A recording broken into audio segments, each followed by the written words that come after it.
Good morning, everybody. Welcome to Contracting Business Basics, a program that's brought to you by the Plumbing and Mechanical Contractors Association of Oregon, Southwestern Washington, and Northern California, in conjunction with the Mechanical Contractors Association of Western Washington. I'm Lori Rawlings, the Executive Director of the Plumbing and Mechanical Contractors Association in Oregon. And I'm here to introduce our speaker, who is Hank Brancasio. Hank, welcome. Thank you, Lori.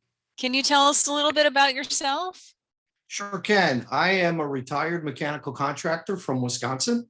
Spent 6-7 years at a mid-sized mechanical contractor doing piping and sheet metal, fire protection, temperature controls on commercial and industrial projects in hospitals and healthcare projects. Prior to that, I spent over 20 years with Johnson Controls, salesperson, sales manager, branch manager, and instructor. So been involved with the mechanical industry for a very long time. Very good, very good. So you're well positioned to help us present this course. And I'd like to go over a little bit of the reasoning behind why we developed this course. It's a course intended for people who are considering starting their own mechanical contracting businesses, or buying an existing mechanical contracting business, or are just new to managing a mechanical contracting business. And the whole idea of the course came about in conversations I was having with Ed Cummers, my counterpart at MCA of Western Washington, and with Hank, who has been a mentor of mine for a long time, because I get a lot of questions on a day-to-day basis from people who are new to managing a business, new to starting a business, or have recently purchased a mechanical contracting business, that boil down essentially to some pretty essential business categories, especially when we're talking about a union mechanical contracting business and all of the different aspects of interacting with a union on top of trying to run a business. And a lot of the areas where folks tend to run into problems right away when they're starting a new business or buying an existing business are kind of getting behind on their financial commitments to the union business fringe benefit funds. And so my hope was to be able to develop a course that gives people kind of a high level overview of things they really need to think about before they buy a business, before they start a business, just to give them a good grounding in the kinds of things they need to be thinking about, and the kinds of things they need to know before they start a business. So Hank, can you tell us a little bit about the structure of the course we've laid out and why we decided to structure it that way? Well, if you remember, we had a collaboration of myself, you, and Ed Cummers from Washington to talk about what are the real issues that mechanical contractors deal with on a daily basis in running the business, whether it be securing work, dealing with the union, trying to map out how they're going to get business, how they're going to stay financially afloat in this business. And so we came up with a two-part program, and part one is a questionnaire, call it a checklist, that we would ask any participant to take some time, probably take you a good 30 minutes to fill out, and you can do it online.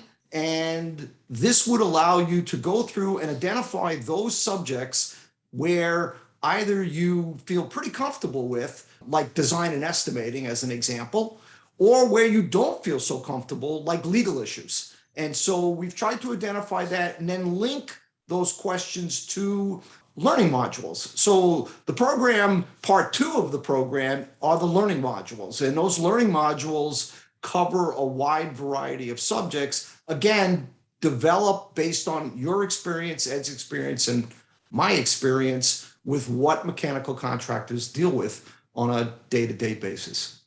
Yeah, and let me just, I'm going to share my screen for a minute so people can see the learning modules that we're talking about and what the structure of the course is going to look like. So let me just pull up my screen here. So let me talk through this, Lori, a little bit. So contracting business basics. So the first three learning modules of the 15 are kind of how to map your business out, business planning.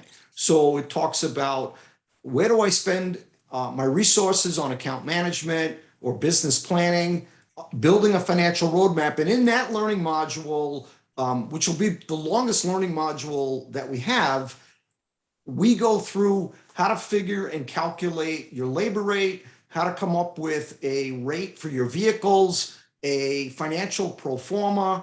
We talk a little bit about cash flow, which is pretty critical when you're starting a business or managing any business. And then SWOT analysis, which again is trying to identify your business's weaknesses and strengths, et cetera. And this can be applied, all these three learning modules, these first three, can apply to a brand new business that you're forming. It could be a business you're buying. It could be a business you're taking over. And it could even be, you could look at this by departments within a larger business as well, comparing service to construction or sheet metal to piping or plumbing to industrial piping. The next five learning modules are really the critical partners you're going to have to work with as a mechanical contractor. So banking, legal, your attorney, financial record keeping, your accountants and auditors, insurance agent and bonding agent. And so consequently, those are the folks, if you're running your own business, become very important to running your business, because it's not like you have a board of directors you can go to get information and help with. It's not like you have a staff of 10 people that can help you, but these folks are the ones that can really help you. The next 7 or 8 learning modules are the things that most people kind of understand, but maybe not to the level that we're going to go into. And so, everybody knows who your key suppliers and subcontractors are, but do you really know? And so it might be somebody you work with on a regular basis, but they're not really a good supplier or subcontractor. Construction versus service. If you're starting a business or an existing business you've purchased, do they have a service business? What is service? How can service help construction and vice versa? We'll talk a lot about labor funds commitments, because this is kind of the issue that execs run into around the country. People who don't pay into these funds and get themselves in some financial hot water with the union and with a variety of different things. We'll talk about HR issues, because if you're running a business today in the current business world, HR is extremely important, or human resources and labor issues. What you can say, what you can't say. And then finally, the last 3, business support tools. Most people coming out of the field understand what a wrench is and a pipe cutter is, but maybe they don't understand all the support tools you need to run a business, like computers and printers and software, things you will need in your office that are pretty expensive, but they're not out in the field. Design and estimating, this course will talk a little bit about how that fits into your business practices. We're not going to teach you how to do design work, and we're not going to teach you how to estimate, but we'll show you how that all kind of fits in. And then finally, safety issues, for so many reasons, because safety issues ties back to HR issues, which tie back to labor issues, which ties back to insurance issues. And safety can get very expensive if you get beyond hard hats and gloves and high-vis vests. You get into some critical industrial environments, the specific safety requirements can get very expensive. So every learning module is a standalone learning module that should take you less than 30 to 20 minutes to get through, with the exception of the financial one.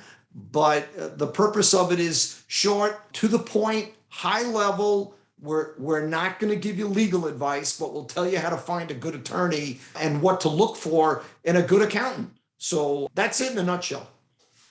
Great. So Hank, I know, some of the people in the audience, they're going to be at different levels in terms of their knowledge of some of these types of things.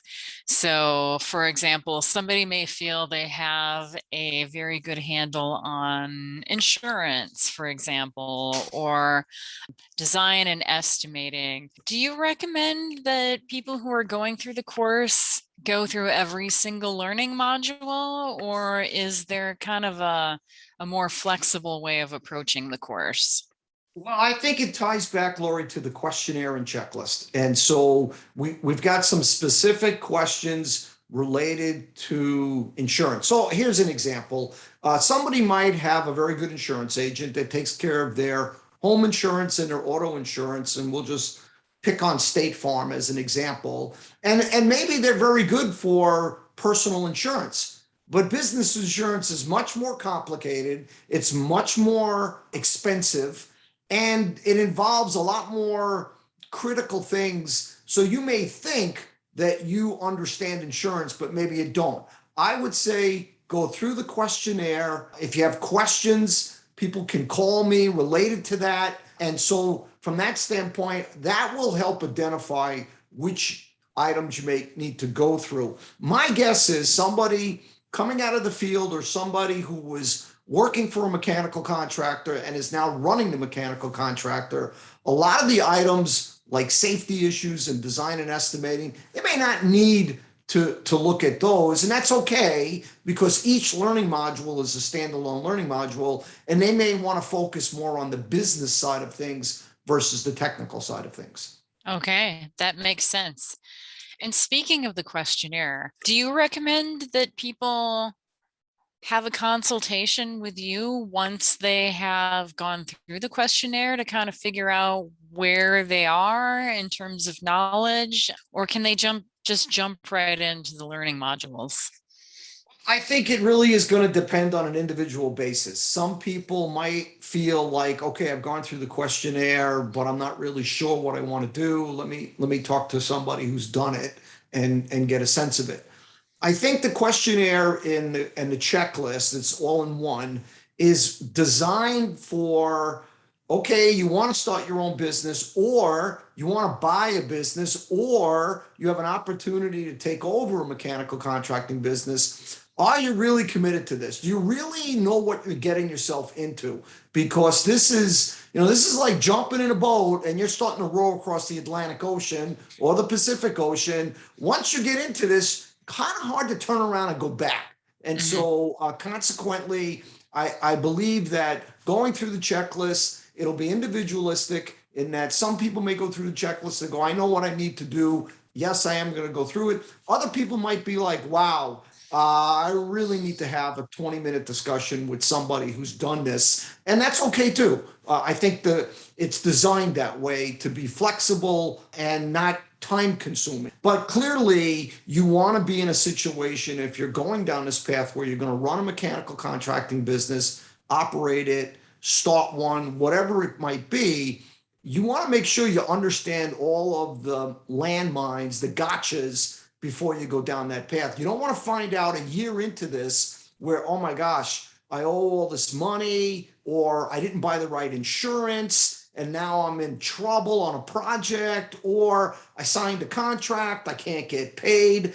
And I would say I was, when I developed the learning modules with you and Ed, a lot of it came from experiences I had in a career. And so it's like, oh yeah, I remember I signed this contract, I couldn't get paid, ended up calling my attorney, or hired an attorney, bad attorney, don't want to do that again. So a lot of it's from experience, just experience. And you know what? You can't go to school for experience from that standpoint. And when I was managing the mechanical business, we went through that wonderful economic time between 2008 and 2012, which rivaled the Depression of 1929. And so I went through a lot of experience trying to maintain the business in the black and keep it afloat in the right direction. And I always thought I maintained a pretty good relationship with the unions, pretty good relationship with the employees and the trades to try to grow that business despite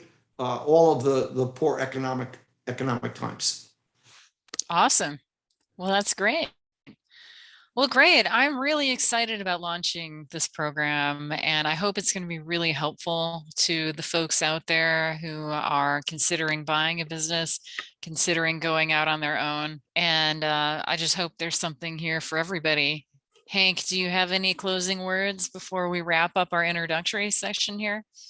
I think anybody starting a business that doesn't have much business experience, they may be a very good plumber and they might be a very good steam fitter, but there's a whole lot more out there in running a business that goes way beyond that side of it. I think there's a lot of great information in the program, and it's designed in a way that you don't have to sit through all 15 learning modules. And the learning modules, for the most part, are short and to the point and very high level. We'll tell you what to look for in a good attorney. We're not going to give you legal advice. And so same thing with like accounting advice. So I'm looking forward to it, and I hope it will be found to be very helpful for those that go through it. All right, great.